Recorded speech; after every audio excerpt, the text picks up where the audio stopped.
Welcome to Saras talks. बहुत बार ऐसा होता है कि लोगों की कुछ हरकतें हमको समझ नहीं आती हैं। कभी कभी ऐसा होता है कि लोग जो कर रहे होते हैं उनसे हम इरिटेट हो रहे होते हैं कि हमें ये नहीं समझ आता कि इंसान इस तरह से बिहेव क्यों कर रहा है। कभी देखते हैं कोई हमारे समय का वैल्यू नहीं कर रहा है, किसी चीज़ में वो लेट ही किया जा रहा है, कभी उनकी बातें नहीं समझ आती, उनकी हरकतें नहीं समझ आती हैं और हम इरिटेट होते हैं।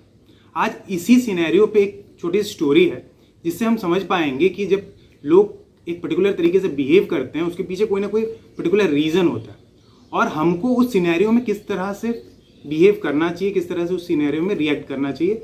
इस स्टोरी से आज आप समझ पाएंगे। स्टोरी कुछ इस तरह से है कि ये दिल्ली और मुंबई का जो एयर ट्रैफिक है, मतलब जो प्लेन्स दिल्ली से मुंबई जाती हैं वो खचाखच भरी रहती हैं हमेशा।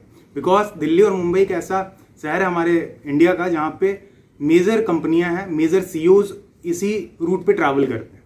तो होता ये है कि एक समय जो प्लेन है वो लेट रहती है, शाम का समय होता है और काफ़ी लेट हो चुकी होती है वो प्लेन, 3 से 4 घंटे वो प्लेन लेट हो चुकी होती है। लोग फ्रस्ट्रेट हो चुके होते हैं बिकॉज सबको अपना मीटिंग ख़त्म करके वापस आना है, चीज़ों को नेक्स्ट डे के लिए फिर प्रिपेयर करना है। तो बिल्कुल टाइट शेड्यूल रहता है लोगों का, लोगों पर समय ही नहीं रहता कि कहीं भी एक सेकंड मिस करें। बट यहाँ 4 घंटा फ्लाइट लेट हो चुकी थी। 4 घंटे बाद अनाउंसमेंट होती है कि फ्लाइट अब निकलेगी। तो लोग फ्लाइट पे चढ़ते हैं और बैठते हैं।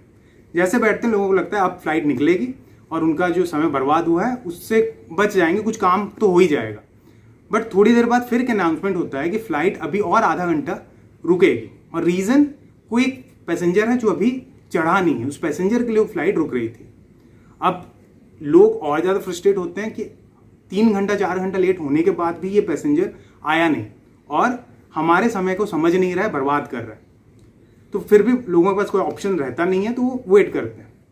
आधे घंटे बाद 2 छोटे छोटे बच्चे हाथ में गुब्बारे पकड़ के और उनके पीछे उनके पापा चढ़ते हैं फ्लाइट पे।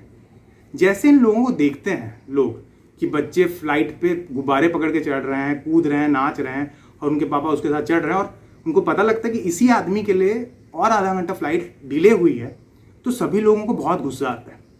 लोग उस आदमी पे, उनके पापा पे, उस बच्चों के पापा पे चिल्लाने लगते हैं। एक चिल्लाता है कि तुमको समझ नहीं आता है कि इतना समय बर्बाद हो चुका है हमारा, दिन भर हम यहाँ बैठे हुए हैं, 4 घंटे से हम यहाँ पे वेट कर रहे थे और तुम फिर आधा घंटा लेट किए सिर्फ इसलिए कि तुम्हारे बच्चों को तुम गुब्बारे खरीदवा सको। और ये जैसे ही एक इंसान स्टार्ट करता है तो बाकी लोग भी जुड़ जाते हैं और धीरे धीरे धीरे धीरे सब उस इंसान पे टूट पड़ते हैं और चिल्लाने लगते हैं। अब ये सब सिचुएशन को देखते हुए जब कैप्टन आता है फ्लाइट का और संभालने की कोशिश करता है तो कैप्टन पे भी लोग भड़क जाते हैं।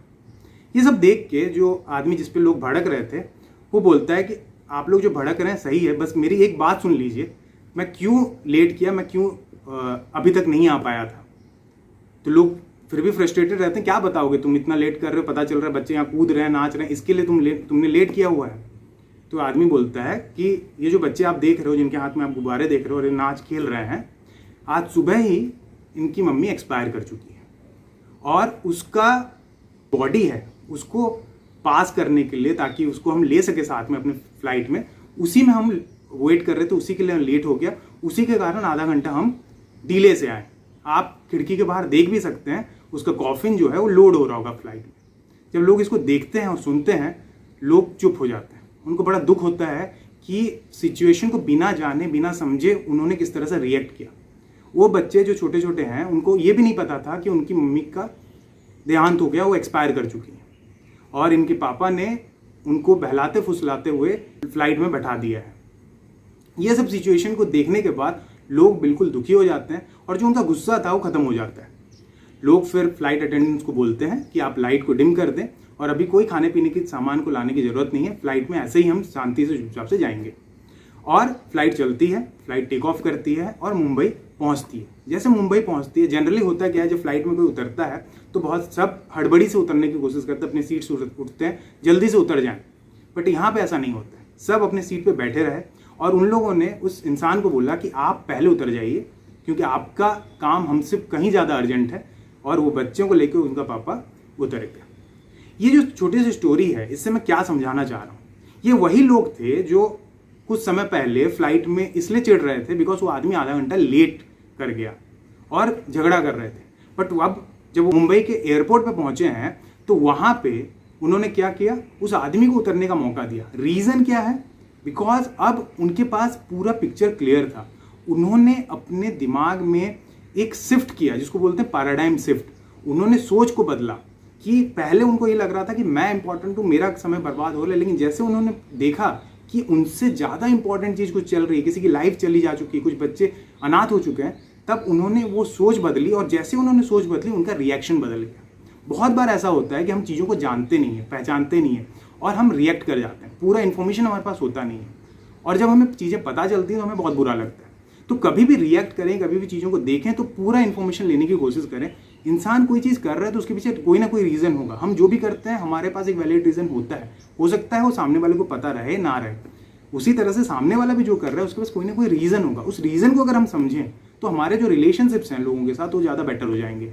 हम चीज़ों को बेटर समझ पाएंगे, रिएक्ट करने की जगह हम रिस्पॉन्ड कर पाएंगे। और जब सिचुएशंस को हम समझेंगे तो एक पॉजिटिव एटीट्यूड बनेगा लोगों के बीच हमारा और एक प्रॉपर लाइफ हम जी पाएंगे। ये छोटा सा स्टोरी था। अगर इस स्टोरी आपको पसंद आया है, स्टोरी से कुछ सीखने को मिला है, स्टोरी को बिल्कुल लाइक कर दें, शेयर कर दें और चैनल को अब तक सब्सक्राइब नहीं किए हैं तो चैनल को सब्सक्राइब कर दें। और जब तक नेक्स्ट वीडियो नहीं आता है, स्टे फोकस्ड, क्योंकि जो फोकस्ड है वही लाइफ में कुछ अचीव है।